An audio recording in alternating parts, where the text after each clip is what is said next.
Hello, I'm Phil Aguglia, husband, father, teacher, and entrepreneur. Thank you for this opportunity to share my story. Over the past 30 years, there is much to celebrate.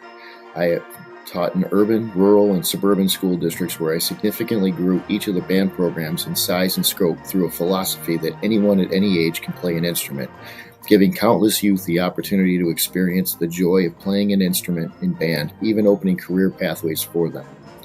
Shortly after Hurricane Katrina, our band and orchestra students began a campaign to help. We first partnered with the Lusher Charter School in New Orleans, then collected and repaired over $20,000 worth of instruments for them. While in New Orleans, we rehabilitated 5 homes and changed the lives of many people forever. We have since gone back to New Orleans 2 more times to help after the oil spill in the Gulf. The last time to visit the Lusher Charter School 10 years later and to perform our own parade in the French Quarter. It is my goal to make that journey one last time before I retire. There have been many challenges I've had to overcome, but nothing compares with the challenges of the pandemic. In 2020, our program was headed to Nashville to perform. Composer Rosanna Galante had arranged Nights in White and Satin for our band and orchestra to perform with a vocalist at the Grand Ole Opry. We never made it to Nashville. Trying to do anything to keep the kids engaged while in lockdown, we made a virtual recording of Nights in White Satin that lives on YouTube. On Memorial Day of 2020, I asked my students to perform taps in their driveways at 11 o'clock to break the stale silence that filled the neighborhoods on this very important day where we would normally be playing in a parade.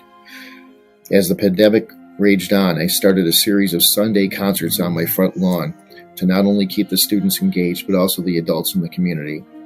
Reaching into the winter of 2020, I created a radio show called the Rising Stars Show, where teachers could nominate their students to be featured on a weekly AM radio program as a substitute for the traditional honor ensembles they would have been a part of. As our area moved into a red COVID alert, it was not possible to have the students go into the studio. So I shifted gears to have the students record themselves at home. And then we packaged the videos into a monthly YouTube drop on the Music is Art channel. Nearly 60 kids were rising stars that year.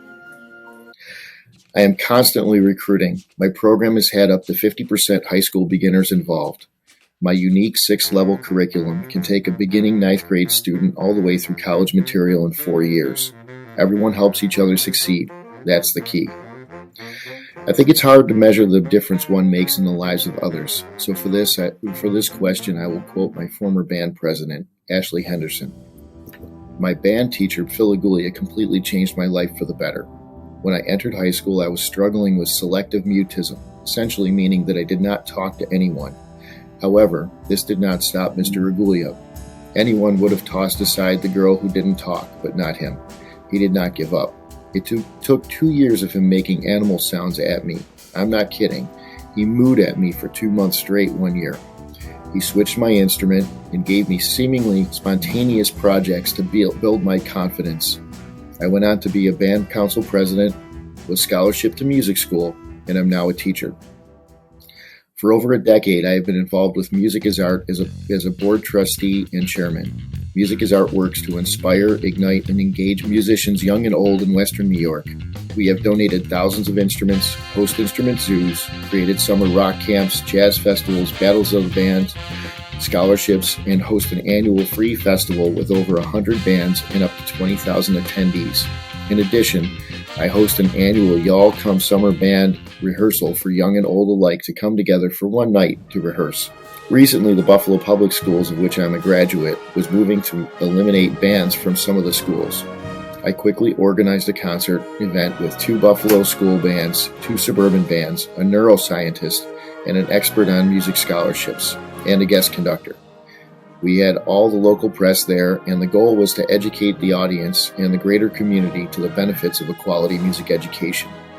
There are so many more examples in each of these categories I could share, but I hope this gives a small window into my world. Thank you for this opportunity.